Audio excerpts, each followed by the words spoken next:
우리가 오늘 읽은 이 말씀 빌립보서는요, 사도 바울이 쓴 편지입니다.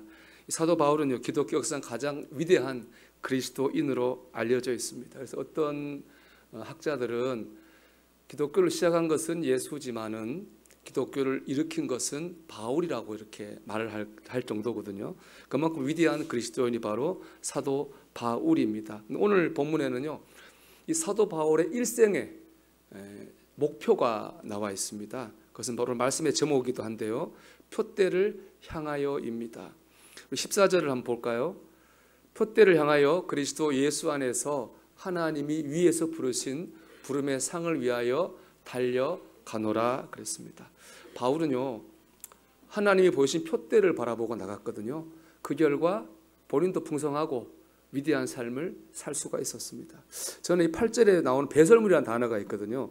그 말하고 표대를 바라봤다는 것이 참 귀한 깨달음으로 다가왔어요. 우리 8절을 한번 볼까요?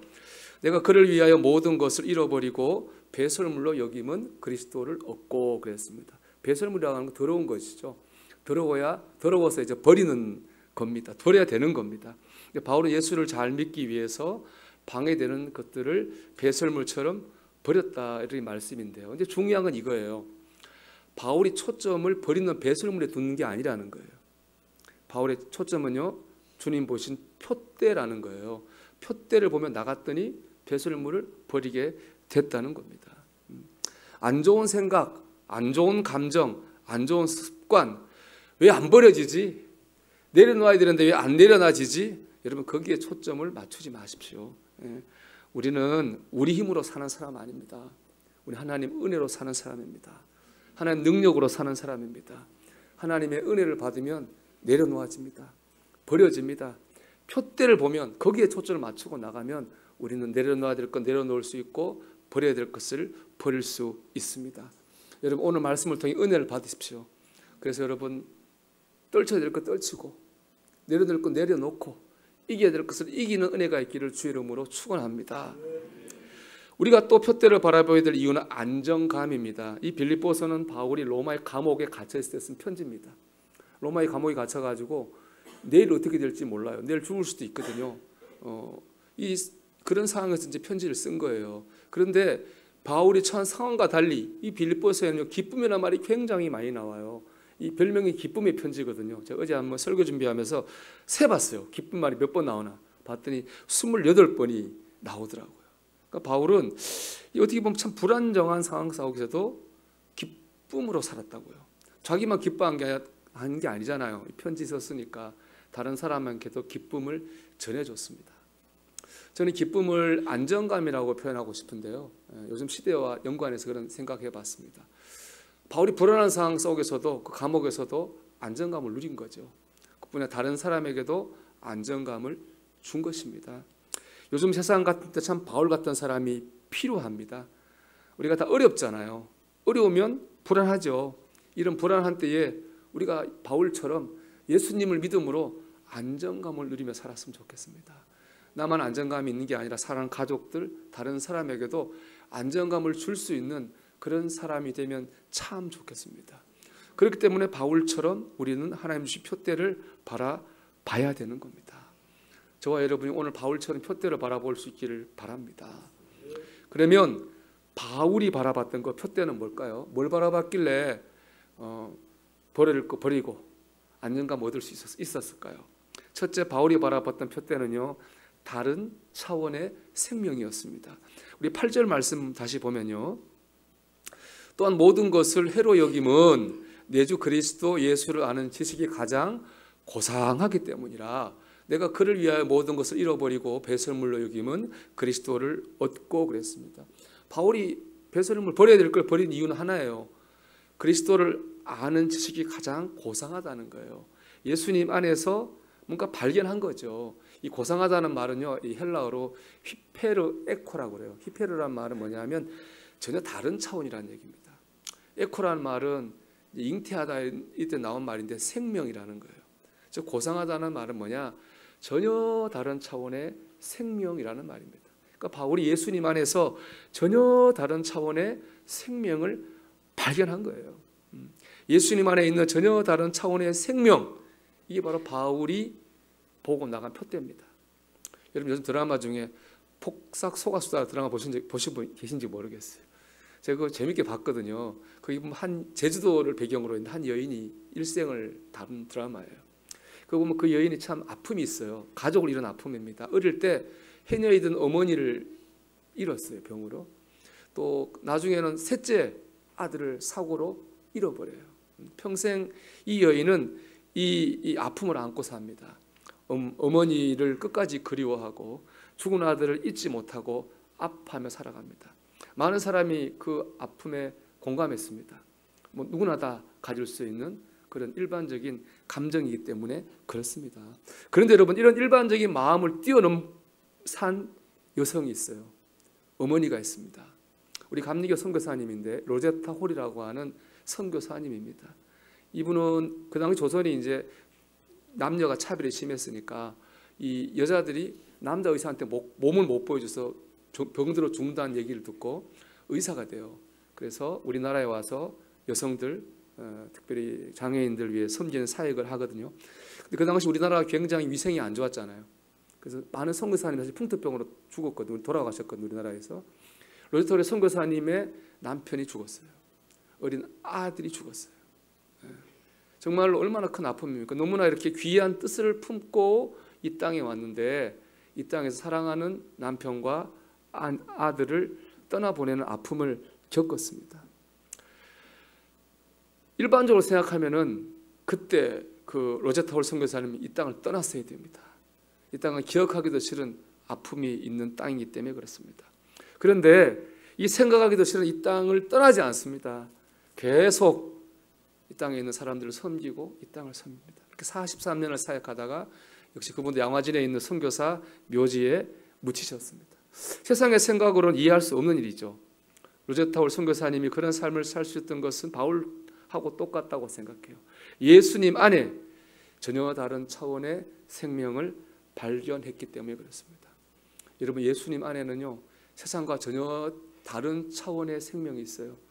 예수님 안에는요, 세상과 전혀 다른 차원의 은혜가 있어요. 여러분, 예수님이 여러분 작년부터 좀 낫게 살라고 부르신 게 아니에요.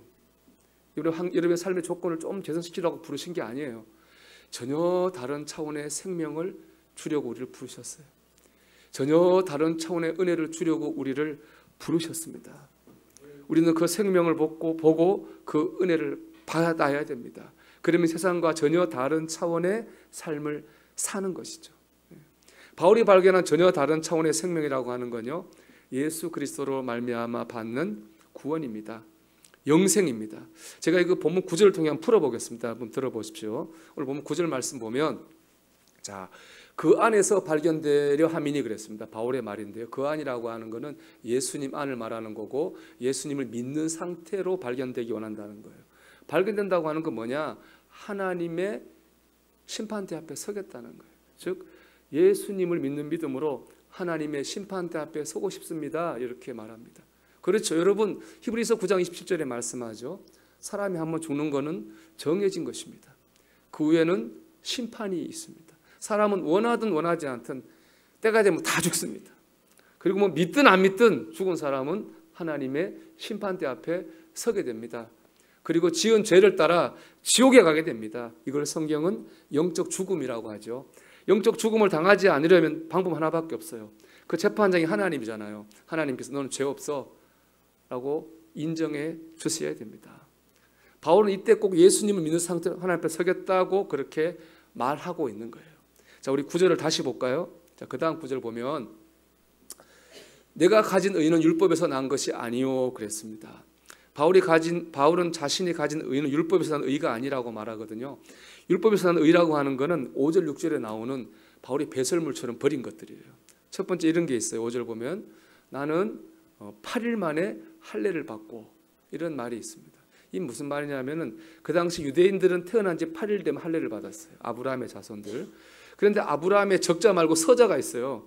이삭이 아들이잖아요. 이스마엘은 서자잖아요. 하갈에서 낳은 서자. 이 이스마엘 족속은요, 태어난 지 13살 되면 할례를 받을 수 있어요. 이방인 개종자들은 개종할 때 할례를 받아요. 나는 8일 만에 할례를 받았다는 말은 뭡니까? 나는 정통 유대인이라는 겁니다. 그 다음에 보면 베냐민 지파라고 그랬잖아요. 이스라엘이 이제 남북으로 우리나라처럼 갈라진 데가 있었습니다. 그때 영적인 신앙의 정통성은 남쪽 유다 지파에 있었어요. 왜냐 그게 다윗 가문이거든요. 근데 다른 지파들은 전부 다 이 다윗 가문을 배신하고 북이스라엘로 합차가 하나가 됐어요. 그때 오직 베냐민 지파만이 신앙의 의리와 지조를 지키고 유다 지파 다윗의 가문과 함께 했어요. 그러니까 베냐민 지파는 신앙의 지조를 지킨 영적인 신앙의 명문가죠. 바울이 말하는 게 나는 신앙의 명문가에서 태어났다는 거예요. 그 다음에 히브리인 중에 히브리인이라고 그랬습니다. 지금도 그런데 유대인은요, 부모 중에 한쪽만 유대인으로 인정해줘요. 특별히 그 당시에는 엄마가 유대인이면 유대인으로 인정해줬거든요. 근데 바울은요, 엄마 아빠 다 유대인이에요. 반쪽 유대인이 아니라 온전한 유대인이란 말입니다. 그 다음 율법으로는 바리새인이라고 그랬거든요. 바리새인은 그 당시 유대인 종파 중에서도 가장 율법을 철저하게 지킨 사람들이 바로 바리새인이었는데 사도 바울이 바로 그런 바리새인이었습니다. 그래서 6절에는 바울이 이렇게 얘기합니다. 율법적으로 흠이 없는 자라 그랬습니다. 바울은 흠이 없는 사람입니다. 이게 바로 율법에서 한 의입니다. 정통 유대인, 신앙의 명문과 철저하게 지키는 율법 생활, 이게 의인데요. 바울은 이걸 배설물처럼 버린 거예요. 왜 버렸을까요? 이거 들고는 하나님 앞에 설 수가 없거든요. 이거 들고는 하나님 심판대를 피해갈 수가 없어요. 내가 뭐 우리 집이 몇 대째 예수 믿었다? 내가 뭐 목사고 장로고 권사다? 내가 이런 봉사를 했고 저런 구제를 했다? 여러분 이거 가지고 하나님 심판대에 설 수 없어요. 하나님 이거 가지고 우리를 인정해 주지 않아요. 하나님 만족시키는 의가 되지 못한다는 것입니다. 그래서 이렇게 말합니다. 9절로 다시 돌아가면 오직 그리스도를 믿음으로 말미암은 것이니 곧 믿음으로 하나님께로부터 난 의라 그랬습니다. 바로 율법적 의가 아니라 예수를 믿어서 하나님 주신 그 의를 붙잡고 하나님 앞에 서겠다 이렇게 말합니다. 왜냐? 예수 믿어서 하나님 주신 그 의만이 재판장이신 하나님을 만족시킬 수 있기 때문에 그렇습니다. 우리 고린도후서 5장 21절을 볼까요? 자, 이 말씀이 참 은혜가 됩니다. 하나님이 죄를 알지도 못하신 이를 그랬거든요. 죄를 알지도 못한 이가 누굴까요? 예수님이죠. 우리를 대신에 죄로 삼으신 것은 이라는 말은 예수님이 우리 대신에 십자가 지고 죽으신 걸 말하는 거예요. 그 다음에 우리로 하여금 그 안에서 하나님의 의가 되게 하십니다. 한마디로 예수님께 죄가 없는 예수님이 우리 죄를 위해 죽으신 순간 죄의 전가가 일어나요. 우리의 죄가 예수님께로 와요. 예수님의 죄 없는 의가 우리에게 오는 것입니다.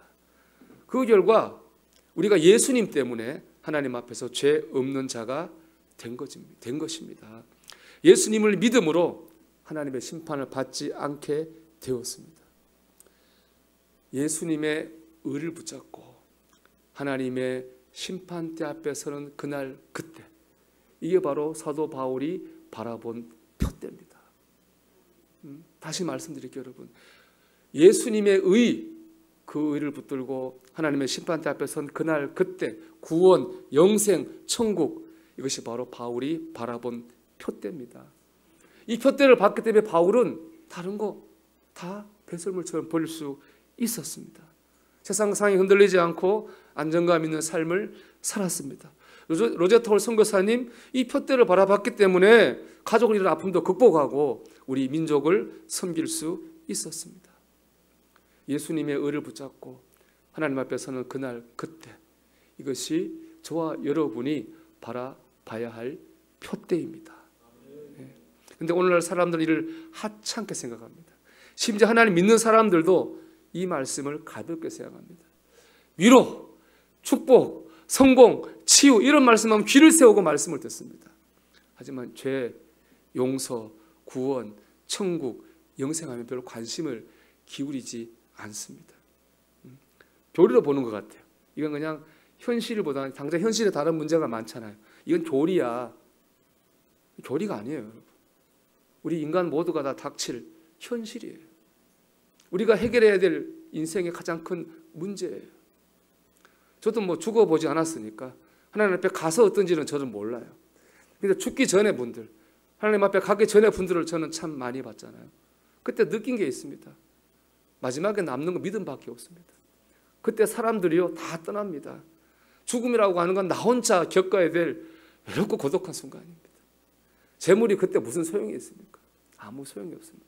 하나님하고 나밖에 없는 것이고 하나님과 나 사이에 바로 설 수 있는 것은 오직 믿음밖에 없습니다. 하나님 앞에 가면 더 그렇겠죠. 여러분, 예수님의 의를 붙잡고 하나님 앞에 설 그때를 바라보십시오. 그때를 향해 나아가시기를 주의 이름으로 축원합니다. 두 번째 바울이 본 표대는요, 새로운 일을 이루시는 하나님입니다. 하나님, 오늘 이 말씀과 함께 같이 읽으라고 주신 말씀 이사야 43장인데요. 43장 18절 19절 말씀 같이 읽어보겠습니다. 너희는 이전 일을 기억하지 말며 옛날 일을 생각하지 말라. 보라, 내가 새 일을 행하리니 이제 나타낼 것이라. 아멘. 하나님, 이전 일 기억하지 말아라, 옛날 일 생각하지 말아라 그랬는데 이 이전 일과 옛날 일이 뭐냐면요, 하나님께서 이스라엘 백성을 홍해바다를 가르고 구원하신 일이에요. 이스라엘 백성이 애굽을 나왔잖아요. 홍해바다 만났거든요. 길이 없는데 하나님 기적을 일으키신 거죠. 홍해바다를 가르고 이스라엘 백성을 구원하셨습니다. 이건 아마 이스라엘 역사상 가장 큰 하나님의 영광을 보여준 큰 사건이거든요. 근데 하나님 그걸 기억하지 말라는 거예요. 그거 다 잊어먹어라. 잊어먹으라는 거예요. 옛날의 영광을 다. 왜요? 새 일을 행할 거니까. 이 새 일이 뭐냐? 이스라엘 백성이 바빌론에게 망해서 포로로 끌려갔거든요. 하나님 그 포로를 돌아오게 하실 거라는 거예요. 그게 하나님 말씀하신 옛날에 구원받은 거 생각하지 마. 이런 더 큰 구원을 이루어줄 거야 라고 말씀하셨거든요. 그 말씀이 이루어졌습니다. 시편 126편 1절 말씀 보면 여호와께서 시온의 포로를 돌려보내실 때 우리는 꿈꾸는 것 같았다 그랬습니다. 꿈 같은 일이 이루어진 거예요. 실제로 포로에 돌아오게 되었거든요. 여러분, 하나님은 새 일을 이루시는 분입니다. 하나님은 새로운 은혜를 주시는 분입니다. 우리의 과거의 영광에 사로잡혀서는 안 됩니다. 새롭게 역사하실 하나님을 믿고 기대해야 되는 거예요. 저는 사실 이 말씀 묵상하면서 많은 위로를 받았습니다. 지금 우리나라가 어렵잖아요. 늘 그런 기도를 하거든요. 하나님 일제시대 때 우리나라를 지키셨고 6.25 전쟁에 참여해서 우리 민족을 일으키셨는데 하나님 그때를 생각하며 기도를 하고 있거든요. 근데 하나님 이 말씀을 주시는데 감동이 되더라고요. 하나님은 과거의 영광, 과거의 은혜가 아니라 우리 민족을 향해 새 일을 이루시는 분인 줄 믿습니다. 새 은혜를 주실 줄 믿습니다. 우리가 지금 비록 힘들고 어렵지만 낙심하지 않고 의지하고 기도할 때에 하나님께서 우리 민족을 향해 새 일을 이루실 줄 믿습니다. 동일합니다. 하나님께서 여러분을 향해서 새 일을 이루실 줄 믿습니다. 여러분을 향해 새 은혜를 주실 줄 믿습니다. 여러분의 가정을 향해서 새 일을 이루실 줄 믿습니다. 여러분의 가정을 향해 새 은혜를 주실 줄 믿습니다. 내 일을 이루시고 새 일을 이루시고 새 은혜를 주신 하나님, 이것이 바로 바울이 바라봤던 표대였습니다. 오늘 말씀 13절 14절 말씀 보십시오. 형제들아, 나는 아직 내가 잡은 줄로 여기지 아니하고 오직 한 일, 즉 뒤에 있는 것은 잊어버리고 앞에 있는 것을 잡으려고 표대를 향하여 그리스도 예수 안에서 하나님이 위에서 부르신 부름의 상을 위하여 달려가느라 그랬습니다. 사실 이 편지를 쓴 시점에서 바울은 많은 일을 했습니다. 많은 사람에게 복음을 전했고요, 교회도 세웠습니다. 체험도 많이 했습니다. 병자를 고치고 귀신을 내쫓고 죽은 사람을 살렸습니다. 하지만 바울은 과거의 영광이나 과거의 일에 매물러 있지 않았습니다. 내가 예전에 뭘 했고 뭘 이뤘고 뭘 체험했고에 매여 있지 않은 거예요. 오직 자신을 통해 새를 이루실 하나님을 바라봤어요. 더 놀라운 건 뭐냐? 지금 이거 바울이 감옥에 있을 때 썼다 그랬잖아요. 여러분, 과거에 내가 어떤 은혜를 받았고 어떤 체험을 했고 거기 매이지 마십시오. 어떤 죄를 졌고 어떤 실패를 했고 거기 매이지 마십시오. 지금 내 상황이 어떻고 어떻다 거기에 눌리지도 마십시오. 오직 새 일을 이루실 하나님을 바라보십시오. 새 은혜를 주실 하나님을 바라보십시오. 그런 마음으로 하나님 믿을 때 우리는 바울처럼 풍성한 신앙생활을 할 수 있고 위대한 신앙생활을 할 수 있습니다. 예수님의 의를 붙잡고 하나님 심판대 앞에 설 그날, 새 일을 이루실 하나님, 우리가 이 표대를 바라보며 신앙생활을 할 수 있기를 주의 이름으로 축원합니다.